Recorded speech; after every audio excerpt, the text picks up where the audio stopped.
My name is Alex Cantatore, and I'm the executive producer of Smite 2. Yeah, it's a big milestone for us. So on August 27th, next Tuesday, we're going to be entering our 24/7 closed alpha. So we've been running these kind of monthly, 1 day, 2 day at a time tests since early this year with a really early version of the game that had a lot of issues. But we started testing super early because we wanted to get community feedback about what we needed to improve on, what we needed to focus on, how we could be sure that we were making the Smite 2 that people wanted to play. So we've reached a point where we think the game is in a good enough state to be up for 24/7 testing. And we've added a bunch of new features that are more related towards like long-term play. So we're gonna have a first version of a test ranked season where we're gonna have our new matchmaking that we're testing out. We have god progression where people can master the gods that they're playing and earn rewards and whatnot. And we wanna test those systems. So for us, this is like the next step in the journey towards making a great game. We know that there's still some features that are missing. We know we don't have as many gods as we would like. We'll have 23 at this milestone. 2 of them are all new to Smite 2, and 21 are brought over from Smite 1 with some modifications and some changes. But yeah, we're just excited to take this next step, and then from there, we're just going to keep working really hard because we're going to update every 3 weeks after this with 2 more gods in every update, and it's just going to be more content, more update, listening to the players, and doing what we can. Yeah, so it's been, I think, really great. It's the initial feedback to the announcement, I would say, is kind of like overwhelming. We believed that there was a demand for Smite 2, that our players really wanted this, or else we wouldn't have done it in the first place. But the response was really just overwhelming. We announced it at the Smite World Championship, our big esports event in January this year, and I was sitting in the stands when the video played to announce it, and I'm just the most nervous, anxious person in the planet, like, oh my God, what are people gonna... And people just started like screaming and losing their minds, and I was like, it's like, oh my God, like it was the most reaffirming moment probably in my career so far. But from there, that was kind of just the start. And people were excited for the promise of what it could be, but we needed to actually then get the game in players' hands. So we started doing these alpha tests, and I think the feedback that we got is like, they could see the promise of where we were trying to go, but there were still a lot of things that needed work, which we knew because it was an early alpha. But the sort of things that players honed in on as where we should be putting our time were different than if we were just sitting by ourselves trying to decide what we should be working on. So I think with the community's feedback, we've gotten the game into an absolutely incredible state for this close alpha. It's still an alpha, but it's by far the best it's been so far. And I think that when you play a game of Smite 2, you can really feel like this is the future, right? Like it doesn't have those little frustrations, that all the little jank that you get in Smite 1 for being an Unreal 3 game. Like I think we're really taking the next step and have more work to do, but yeah, very excited about it, and the community's been really excited too. Yeah, so I think there's always people concerned about any change, right? Nobody likes change, but I think before we started on this project, when we were sitting in our office in Alpharetta, Georgia, talking about what if we did a Smite 2, the place where the conversation started was, but what about the players? Like, people have put a lot of time, they put a lot of money into Smite 1, and we didn't want to just, ignore that commitment and make them feel like we didn't value the time and the money that they chose to spend, in our world. So from the beginning, we had a plan for Smite 2 that our marketeers called the Divine Legacy, where basically, like, based on the amount that you've played Smite 1, you'll get a bunch of rewards just waiting for you in Smite 2. And it's everything from, like, you own this rare exclusive skin, so you get a badge showing that you own this skin, to, you can show off your individual god mastery for each god in Smite 1 and be like, hey, I played a ton of Susanoo in Smite 1. Everybody can see that when they get into Smite 2 as well, even though you're starting from 0 for that mastery. The biggest thing that people are really excited about, and kind of the core of the system, is every gem that you have spent in Smite 1 is going to be carried over into Smite 2 as a legacy gem. So you'll be able to spend all that currency again, and you can spend it to get any skin that we poured over from Smite 1, which we're calling classic skins. You can just spend legacy gems on it. You don't need to open your wallet at all. You can unlock gods just with legacy gems. You don't need to open your wallet at all. But if you want to buy like new content that's new to Smite 2, you can pay for 50% of the purchase with legacy gems. So for a lot of players, we've seen saying, I'm going to have a 50% discount on this game for 10 years. It's like, okay, I'm cool with that, right? So I think most players feel pretty valued about it. And the last part of it is Smite 1 isn't going anywhere, right? Like, this is not a replace-in-place game. We know that like there are certain aspects that aren't there yet in Smite 2. There's certain modes that like if you're a dual main in Smite 1, just a one-on-one single lane mode, that's not in Smite 2 yet. You're probably going to keep playing Smite 1 until we get there. There's a lot of gods that are in Smite 1 that aren't in Smite 2 yet. There's 130 gods in Smite 1. If you're a one trick and your god isn't in Smite 2 yet, you might keep playing Smite 1. And perhaps most importantly, like Smite 2 is on the current generation of consoles. It's on PlayStation 5 and Xbox Series. And if you're an older generation console player and you don't have the money to upgrade or you don't want to upgrade yet, like that's okay with us. We want you to stay a part of the community and you can keep playing Smite 1. And we're going to keep updating Smite 1 for the foreseeable future, with more balance changes, with, some new cosmetic content and, new events and stuff. It's not going to be at the same level that it used to be, but we're definitely keeping it going for the players that want to keep playing that. Yeah, so as we're transitioning from Smite 1 to Smite 2, I think we know that like Smite 2 is still a work in progress and it needs a lot of things before it's truly like a great esports title. We think the bones are there though, so we want to start the esports program really early for Smite 2. So even in some of our early alpha tests, we've been running like $5,000 and $10,000 just open tournaments, just nice. Hey guys, just like play a game. Because we have wanted to see the game played at the highest level. Because unless you know that your game holds up at that level, then you aren't really making a competitive multiplayer game. So we want to embrace the community early. So starting a few weeks after we go into our closed beta here on Tuesday, we're going to be starting a series of online qualifier tournaments that's going to lead to a LAN major in Las Vegas at Esports Arena at the Luxor. That it's going to have a prize pool of several $100,000 as kind of a major to kick off the Smite 2 esports scene. And then the idea is that we're going to have several majors throughout 2025. At least one of those is going to be in the EU or the UK. Nice. So we're really excited to be coming back. I think 2016 was the last time we had a LAN here. There's a passionate Smite community out here that we just hadn't been able to get back over the pond to get some real live Smite in front of. So we're really excited to be sharing the Smite 2 esports scene and to kind of grow it again as we grow the game. Yeah, so I think what we've seen with our high-level players is that it really depends on where they are in life. Some of these people have been Smite pros for 10 years, and now they're having kids and they're ready to transition to the next phase of their life. And for them, the transition kind of was a clean break point.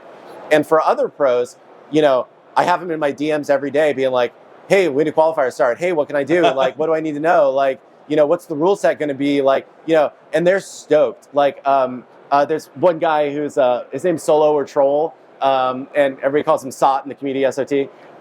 And I swear to God, every day in Discord, he's got some new question about Smite 2. Like, dude's stoked for it. And I love to see it. The couple, like, $5,000 and $10,000 tournaments we did, this guy, Paul, is like one of the greatest Smite players of all time and just destroyed the tournaments, and it's like, so yeah, the skill from Smite 1 definitely transfers, but we think that we're hoping that a new generation of players can kind of rise up.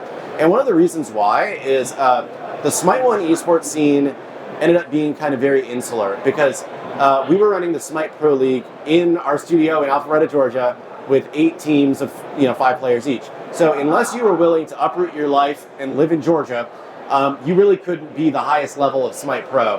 And we want to make sure that as we're building the scene for Smite 2, that if you're a college student who's really good at Smite 2, you don't need to make the decision that I'm going to abandon my studies to go be a Smite Pro. You can ideally do both, right? Like it's balancing a lot, but people balance being a professional football player or a college football player and being a student as well. And I think that giving people the option to do that and not forcing them to make the choice will be really good for the scene growing forward. Yeah, I think that we would rather do more, at least for this first year, and we'll see where it goes from there. We always like to listen to the community and do what they want to do, but, more of a open scenario where, teams can live wherever they want to live, and then we'll bring them together for big tournaments, but they aren't necessarily there in person for every weekly game. Because I don't think they're, we were excited about it, and there definitely is some value to the broadcast to having them there, but is that extra value worth the cost to the players that they have to commit to it? I think it's a lot more player friendly to let them live wherever they want to live, and then we'll just make the best broadcast we can with that. Yeah, I mean, we've got the we've got the gods of Olympus in the game. It makes sense. Yeah, I think from what I've heard with what they're going for, they're looking for truly massive games, right? Mm-hmm. And Smite has it's a very large game. We've had like 40 million players. We have a large esports scene, but I think we're historically we've been more centered on like US, UK, France, Germany, those kind of countries. And we haven't been as successful in like Southeast Asia or, some of these places. So, I would love for Smite 2 to be in the Esports Olympics. I think that would be a great thing to have happen. But I think that realistically speaking, we probably won't be in the first iteration of it, But if we can be in the second one, hey, that'd be great. So, yeah, I mean, we always talk to people. I think... my guess is they have already made their decision on what games are going to be in it. Yeah, so it's a difficult balance to strike, and I think everybody that we talk to has a different perspective on what the best way to do it is. But the way that we've chosen to do it so far is when figuring out our initial god roster, we wanted to make sure that we had a balance of different classes, of different pantheons. So, if we just picked the most popular gods, most of our most popular gods are like Greek and Roman, just because they're super well known, But that's not what Smite is. Smite is the battleground of all of these pantheons coming together. Mm-hmm. So we want to make sure that a lot of the pantheons are representative in this initial roster. Mm-hmm. Our goal is to kind of regularly mix in all new gods with the ported gods that we're bringing over. And I don't want to underestimate like just porting a god over either, right? Because when we bring a god over, they're completely remade. It's new audio, new effects, new materials, new and also new gameplay, right? So even it's going to sound really simple, but it makes a huge change to the way the game is played. The god Emir, he's a frost giant, summons a big wall of ice out of the ground, right? Well, in Smite 2, when his wall of ice comes out of the ground, it knocks back people in the area. So because of that, there's now all of these interesting new gameplay loops of, okay, I can save my teammate by knocking them away from something. I can knock an enemy into my range so that I can use an ability on them. I can use my wall by myself to fling myself forward to be able to get into battle more closely. So every god that we're bringing over has that level of change, plus the extra layer of the way our item system is completely changed to allow for more flexibility in how you build gods and how you can play them in multiple roles. So it's not the same experience exactly that you had in Smite. Ideally, it feels the same running around using your abilities. The core combat feels the same, but there's these extra layers of depth that you can tap into and new ways to experience your favorite gods.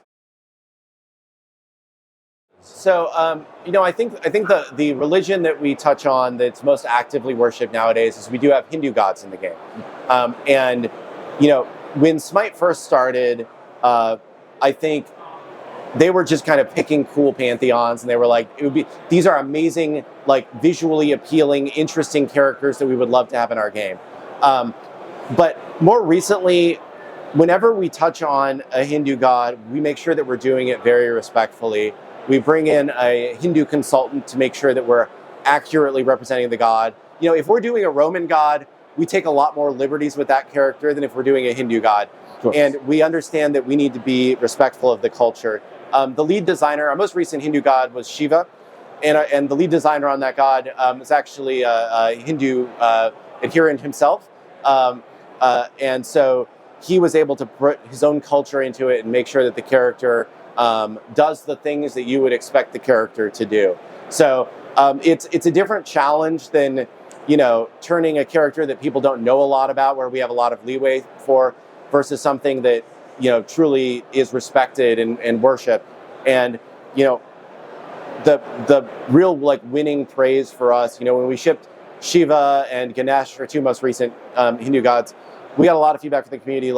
It feels great to see my culture represented in this game, and it's not just Western. It's not just the Norse gods and the Greek gods, right? It's no, I feel like my culture is represented here, and you guys did us honor.